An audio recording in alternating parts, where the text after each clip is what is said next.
આગળ વાત કરીએ હાલ ગુજરાતમાં એસઆઈઆર પ્રક્રિયા મતદાર યાદી વિશેષ સુધારણા કાર્યક્રમ ચાલી રહ્યો છે જેને લઈને ન્યૂઝ 18 ગુજરાતના મુખ્ય ચૂંટણી કમિશનર હરિત શુક્લા સાથે ખાસ વાતચીત કરી।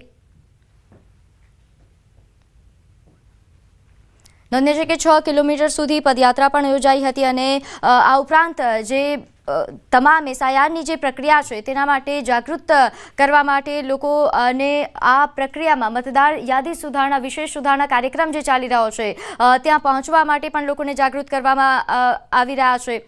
ઠેર ઠેર એસઆઈઆર પ્રક્રિયા શરૂ કરી દેવામાં આવી છે। સૌરાષ્ટ્રમાં પણ આ પ્રક્રિયા ખૂબ સારી રીતે આગળ વધી રહી છે। આ ઉપરાંત ગુજરાતમાં અન્ય જિલ્લાઓમાં પણ ખૂબ સારી રીતે એસઆઈઆર પ્રક્રિયા અંતર્ગત મતદાર યાદી વિશેષ સુધારણા કાર્યક્રમ ચાલી રહ્યો છે।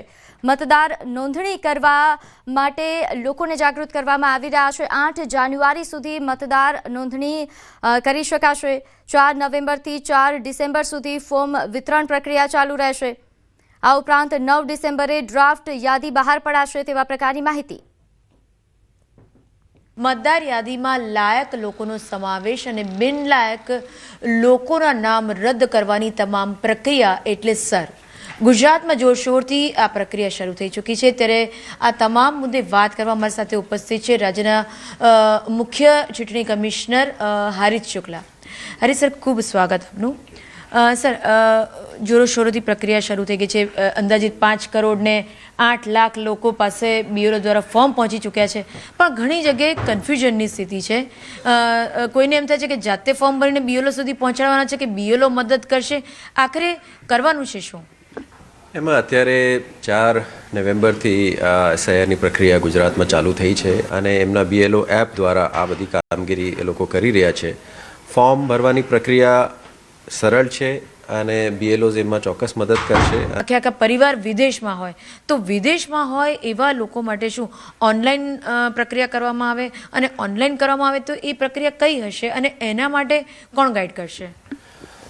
જે અત્યારે ઇન્યુમરેશન ફોર્મ છે એ જે ભી ભારતના નાગરિક હોય 18 વર્ષથી ઉપરની ઉંમર હોય અને સામાન્ય વસાહત જ્યાં હોય ત્યાં એમનું ફોર્મ્સ, જ્યાં મતદાર યાદીમાં ચાલતું હોય ત્યાં એમને ફોર્મ્સ આપવામાં આવી રહ્યા છે। એ દરેક ફોર્મ્સ ઉપર બીએલઓનું નામ અને નંબર લખેલું છે જેમની મદદથી આ લોકો એ ફોર્મ્સ ભરી શકે। અગર કુટુંબનો 1-2 સભ્ય એ સમય દરમિયાન ત્યાં ન હોય પણ સામાન્ય વસાહત ત્યાં કરતા હોય તો એમના કુટુંબના અન્ય લોકો બી એમની વિગત ભરીને આ ફોર્મ્સ રજૂ કરી શકે છે। અગર કોઈ સંજોગો વસાહત આખું કુટુંબ આ સમય દરમિયાન બહાર હોય પણ સામાન્ય વસાહત એમનું ત્યાં જ હોય તો એ લોકો ઇલેક્શન કમિશન ઓફ ઇન્ડિયાની વેબસાઇટ ઉપર ઓનલાઈન ફોર્મ ભરવાની ફેસિલિટી બી છે, એનો ઉપયોગ કરીને ફોર્મ ભરી શકશે। આજે લગભગ બધા મતદારો સુધી ફોર્મ્સ પહોંચ્યા છે। જેટલા બી મતદારો એ ફોર્મ્સ ભરીને આપશે એ તમામનું નામ મતદાર યાદીમાં, ડ્રાફ્ટ યાદીમાં સંમલિત કરવામાં આવશે અને અમારો સંપૂર્ણ પ્રયાસ રહેશે કે કોઈ બી એલિજિબલ વોટર્સ આ મતદાર યાદીમાંથી બાકાત ન રહી જાય। તો આ મુખ્ય ચૂંટણી કમિશનર હરિત શુક્લા કે જેમનું કહેવું છે કે 4 ડિસેમ્બર પહેલાં તમે સર થકી તમામ જે પ્રક્રિયા છે નામ નોંધણીની તે પૂર્ણ કરો। કેમેરા પર્સન હિતેશ પ્રજાપતિ સાથે ગીતા મહેતા, ન્યૂઝ 18 ગુજરાતી, ગાંધીનગર। કંપનીમાં એન્ટ્રીને લઈને બબાલ, કર્મચારીએ મહિલા પર કાર ચડાવી। અરેટના કરંજમાં જીઆઈડીસી વિસ્તારમાં આવેલી ગોપીકિશન નામની કંપનીમાં બબાલ થઈ હતી। કંપનીમાં કામ કરતા કામદારો સમય કરતાં મોડા પહોંચતા તેમને પ્રવેશ આપવામાં આવ્યો ન હતો, જેને લઈને બબાલ થઈ અને આ મુદ્દે બીજા દિવસે કંપનીમાં કામ કરતા કર્મચારીઓ કંપનીમાં પ્રવેશ દ્વાર પર ભેગા થયા। ત્યારે કંપનીના એક ઉચ્ચ કર્મચારીએ કામદારોની વાત સાંભળવાની બદલે ગુસ્સે થયા હતા અને જેથી કર્મચારીઓએ કર્મચારીની કાર રોકતા કર્મચારીએ નાના માણસોના જીવની ચિંતા કર્યા વગર મહિલાઓ પર કાર ચડાવી દેવાની હરકત કરી, જેથી કેટલીક કામદાર મહિલાઓને ઈજા પહોંચી। આ ઘટનાને લઈને કામદારોનો પિત્તો ગયો હતો અને કારમાં સવાર કર્મચારીની પહેલા તો કાર જ ધોલાઈ કરી નાખી અને બાદમાં કારમાંથી બહાર કાઢીને બરાબરનો માર માર્યો। મારામારી કરી હતી અને માર મારીને તેને અધમુવો કરી નાખ્યો। કંપનીમાં કામદારો અને તેમના પરિવારજનોનું ટોળું પણ એકત્ર થઈ ગયું। વાતાવરણ તંગ બની જતા પોલીસને બોલાવવી પડી હતી। તડકેશ્વર પોલીસે ઘટના સ્થળ પર પહોંચીને મામલો શાંત પાડ્યો।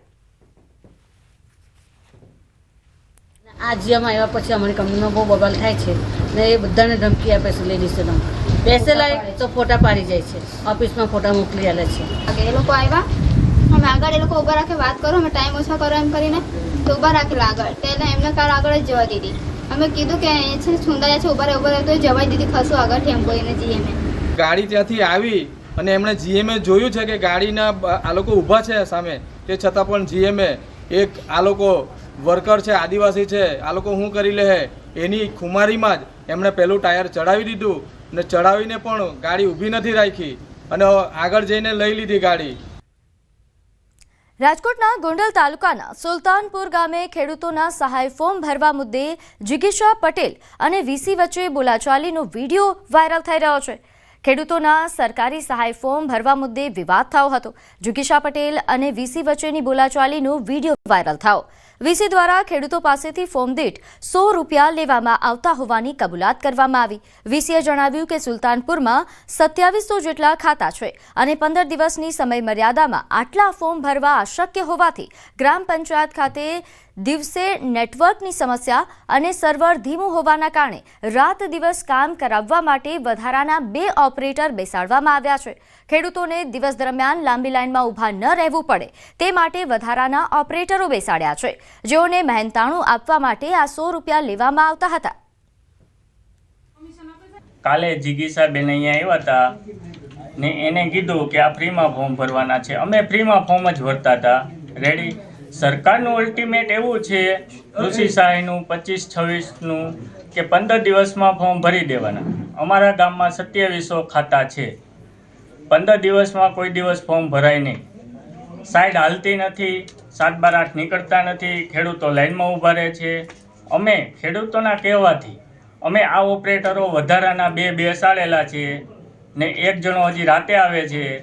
એને અમારે પગાર શેનો આપવાનો? ખેડૂતોએ અમને કીધું હતું કે ભાઈ તમે ઓપરેટર વધારો. ₹100 જેવો ખર્ચો પ્લસ અમે 3 વધારાના ઓપરેટરો અમારા ગામના ખેડૂતના કહેવાથી અમે બેસાડેલા હતા. તો બેને એવું કીધું છે કે ભાઈ અહીંયા ₹100 ઉઘરાવે છે. આ અત્યારે ખેડૂત છે ભાઈ, આપણે પૈસા ઉઘરાવી છે તો ખેડૂત અને ખેડૂતના કહેવાથી જ અમે અહીંયા જે પૈસા અમારા પ્રાઇવેટ ઓપરેટરો અમે બેસાડ્યા હતા એને અમે પૈસા આપવા માટે આજ કોઈ છે હું સૌ તો હું કાંઈ મફત કામ ન કરું, એને એનું ઘર પરિવાર લઈને બેઠા હોય તો ₹50-100 આપણે એને રોજ આપવું જ પડે. તો બીજી તરફ ઉપલેટામાં સહાય ફોર્મ માટે વીસી દ્વારા ₹100 લેવાતા ખેડૂતો પરેશાન થયા.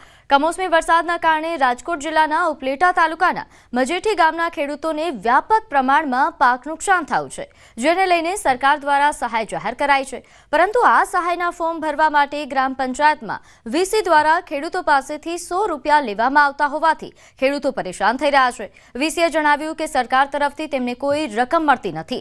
350થી વધુ ફોર્મ ભરવાના છે અને સર્વરની સમસ્યાના કારણે આખો દિવસ અને રાત કામ કરવું પડે છે, જેથી તેઓ આ ખર્ચને પહોંચી વળવા માટે ₹100 લે છે. તો બીજી તરફ મજેઠી ગામના તલાટી મંત્રીએ આ અંગે અજાણ હોવાનું જણાવીને તપાસ કરીને કાર્યવાહી કરવાની ખાતરી આપી. કારણ એમ કે છે કે ભાઈ અમને ઉપરથી પૈસા મળતા નથી એટલે અમારે ₹100 દેવા જ પડે, કારણ કે અમારે તો એ હવે આખો ત્યાં બે એને કઈ એમને તો ન બે કોઈ આટલું સેવા તો કોઈ ન કરે મફતની, એટલે એને ₹100 એના લે એક ફોર્મ દીઠ, કારણ કે ઉપરથી એને ₹12 જે મળવા જોઈએ મળતા નથી. ઉપરથી ક્યારે પૈસા આવ્યા નથી ગ્રામ પંચાયતમાં, ધ્યાન જ નથી દેતા એમ ગ્રામ પંચાયતમાં કોઈ ઉપરથી એક પણ રૂપિયો આપવામાં આવતો નથી અને સર્વર ડાઉન જ રહે છે. ખેડૂતોને હું હેરાન જ થવાનું આખો દી લાઈનમાં બેહી. કાયદેસર રીતે મારો 4 કલાકનો ટાઈમ હું અહીંયા બેહું તો દિવસનું સર્વર ચાલુ જ નથી. એ પૈસા લેવા બાબતે કોઈ મને ફરિયાદ કે મળેલી નથી અને પૈસા લેતા હોય કોઈ મારા ધ્યાનમાં છે નહીં અને 7/12 ના અને જે ઝેરોક્સના ચાર્જીસ થતા હોય લેતા હોય. આદિવાસીઓ તો દારૂ પીવે. મંત્રી પીસી બરંડાના આવા નિવેદન સામે ખુદ ભાજપના જ સાંસદે પ્રતિક્રિયા આપી છે. ભરૂચ સાંસદ મનસુખ વસાવાએ કહ્યું કે મંત્રીએ કયા આશયથી કહ્યું તે હું નથી જાણતો, પરંતુ ફક્ત આદિવાસી સમાજ જ નહીં અન્ય સમાજના લોકો પણ દારૂ પીવે છે. આદિવાસી સમાજ પહેલા દારૂ પીતો હતો, પરંતુ હવે માત્ર 7થી 8% લોકો જ દારૂ પીવે છે. તેમાં પણ ગુજરાતમાં ભાજપનું શાસન આવ્યું ત્યારથી દારૂબંધીનો કાયદો કડક બનાવાયો છે તેવું પણ તેમણે ઉમેર્યું.